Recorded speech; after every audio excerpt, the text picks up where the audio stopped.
ആയാലോ? അപ്പോൾ നമുക്കൊന്ന് പൊട്ടോട്ടോ ഫ്രൈ ചെയ്താലോ? ഇങ്ങനെ കേട്ടോ ഞാൻ എടുത്തിരിക്കുന്നത് റൗണ്ടിൽ. ഈ ഉപ്പിട്ട് കൊടുക്കേ, മഞ്ഞൾപ്പൊടി ഇട്ട് കൊടുക്കാം, മുളക് പൊടി ഇട്ട് കൊടുക്കാം കേട്ടോ. നമുക്ക് ഒന്നല്ലെങ്കിൽ അരിപ്പൊടി ഇട്ട് കൊടുക്കാം, അല്ലെങ്കിൽ ഇത്തിരി പിട്ടും പൊടി. ഇവിടെ പിട്ടും പൊടിയാണ് ഉള്ളത് കേട്ടോ. അപ്പോൾ ഞാൻ കുറച്ച് പിട്ടും പൊടി ഇട്ടിട്ടാട്ടോ ചെയ്യണം. ഒന്ന് മിക്സ് ചെയ്യണം. അതിന് നമുക്ക് കുറച്ച് എണ്ണ ഒഴിച്ച് കൊടുക്കാം കേട്ടോ.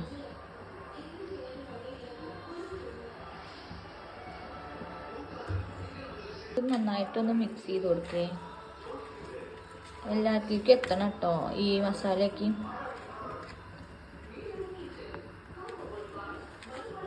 മിക്സ് ചെയ്ത് വെച്ചിട്ടുണ്ട് കേട്ടോ. എണ്ണ ഒഴിച്ചു കൊടുക്കാം.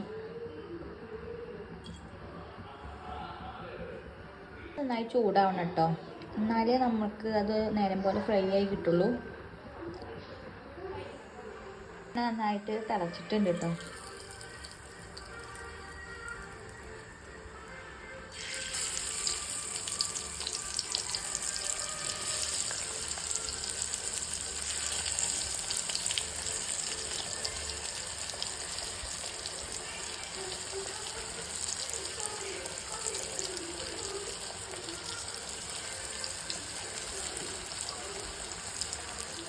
ഇനി നമുക്ക് ഇതിൽ കുറച്ച് കരിവേപ്പില ഇട്ട് കൊടുക്കാം കേട്ടോ.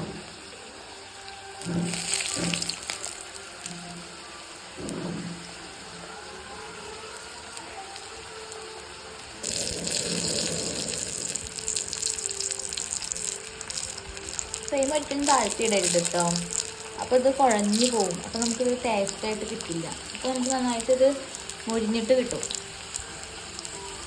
നമുക്കിതിനെ മറിച്ചിട്ട് നോക്കാം കേട്ടോ.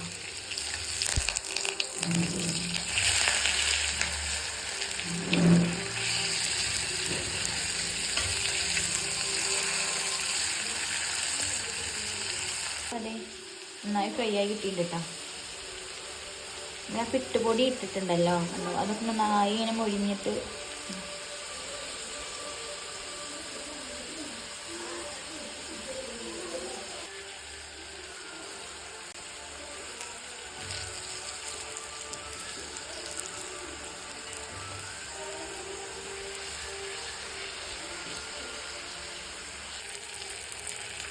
ഇത് ആദ്യത്തേൽ കുറച്ച് ബാക്കി ഉണ്ടായിരുന്നു കേട്ടോ.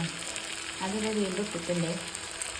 എല്ലാം കൂടി ഒരുമിച്ചിട്ട് കഴിഞ്ഞാൽ അത് നമുക്ക് നേരം പോലെ ഫ്രൈ ആയി കിട്ടില്ല കേട്ടോ. അപ്പോൾ ഒരു 2-3 വട്ടമൊക്കെ എടുത്തിട്ട് ചെയ്യണേ.